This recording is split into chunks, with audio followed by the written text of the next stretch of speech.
so much to where you're not even tapping into what their strongest resource is, right? Because they may have ideas, they may have insights, but if you beat that out of them because you just got them as this, like we talked about, this mechanical figure, then now all of a sudden you're missing the innovation, the ingenuity, the inventiveness that can come from people, when you have created an environment that does, at the very least, acknowledge people. And I'm gonna be honest, Brian, I think that that's really what it comes down to. Sometimes people would not care if you went against what it is that they thought you were supposed to do, meaning me as the employee. I have my suggestions and they are like, no, I want you to do it this way.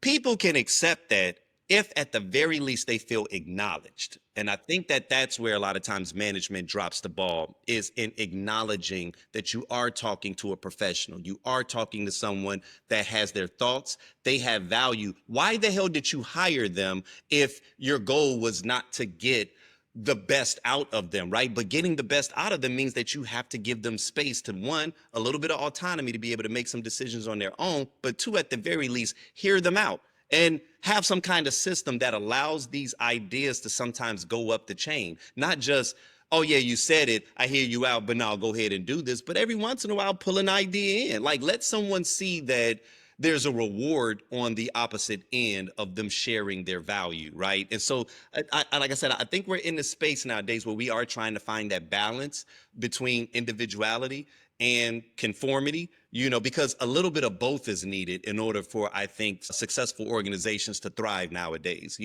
If you're an individual, you do got to know, like, you do got a job, bruh. Yeah. Like, don't be out here wilding out and thinking that just because everybody's recording, everybody's watching, and sometimes that little moment, that bad moment that you have, could cost you. And so we do have to be sensitive to the point that we're flying real close to the ground now, man, and There's a any kind of mistake could. yeah, there's a magical balance because I'll say when I first started this is month 4 now, month 5 even maybe. I still am a little bit nervous about it. I have a corporate job. But before I hit record, I was like, well, you asked me how real can we be? I'm like as real as possible. But I also have a corporate job, and so I'm like, and I need that job, and I got 3 kids and a mortgage, right? Right, Uh, right. but I also feel like for anybody that's also listening or watching this, where there's this world where you do need to step out a little bit and it's okay to be yourself. Now, there is an absolute balance. And so, to your point of mistakes people make, is people just, I'm going to smoke this blunt on camera and then go to work the next day and then wonder why I got drug tested, right? Like, John Morant can't stop throwing guns at stuff. He did it the other. That's like, got a bro, $75,000 fine. And it's like, we are you have to trying to be lose your job? he wants to get fired. And so there's a balance where it's like you use some brain cells. But what I would also want to say is I've made more connections. I feel Mm. like I've learned so much by putting myself out there, talking to people like you to learn about how to be better at my job. And so you have to put yourself out there. One, this is about getting promotion. This is about getting recognized. This is about getting more pay. This is about getting the job you want. If you're not in it, you have to put yourself out there, but just make sure you put some parameters on it because we don't need, like you said, the John Morant's. To your point, though, it's um, be yourself, but read the room as Yeah, you're read being the room. yourself and put those parameters in there. And to my next question, I used to always have this feeling where I had this amazing question when I was in class, just wherever, right? Where I would want to raise my hand and ask something, but I was too scared. And then the weirdo kid next to me asked it. And then they got the brownie points because they asked the question. And I was like, that was my question, but they had the Good. chutzpah to say it, right? And my question for you really is okay. So, you personally, you have a gift for owning the room. It's just natural. Mike, no Mike, you talked about you were doing things out the mic when you did your first show. For people that don't feel as comfortable, for the introverts listening, how do we build our presence?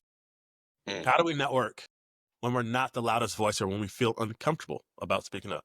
So that's a good question. And just even for clarity, I'm what they would call, I think I heard a new term, which was ambivert, which is basically like an introverted extrovert. I actually tap into both sides, and it kind of depends on what environment I'm in, because to be clear, I do not feel the need to speak in all environments. And there are many cases where I've had to learn how to get comfortable in my silence and not feel awkward, right? Because there are times where you almost feel compelled. You feel like you have to say something. You feel like you should be saying something. And so, one of the areas that I've even grown at in this space is recognizing that one, silence can be a tool, right? Mm. Because first off, everybody loves a person that can listen. Now, there's a difference between being silent and just being quiet. Sometimes you could be silent, but you're listening to someone. You're actively listening. You're actually rather engaged. You're actually receiving a lot more about what that person is saying than the other people that are just waiting for their time to talk. So in most cases, anytime I find myself in those environments, one, I do not give myself unnecessary pressure to feel like I have to say something, right? I am attempting to add value. I think this is one of those things where quality is better than quantity, seeking to add value as opposed to just wanting to be heard. Because you get that a lot of times, especially in like Zoom meetings where you just kind of want to jump in and you say the little corporate speak thing that they do because you just really wanted your supervisor to know, yeah, I was here. I'm But paying attention. I care.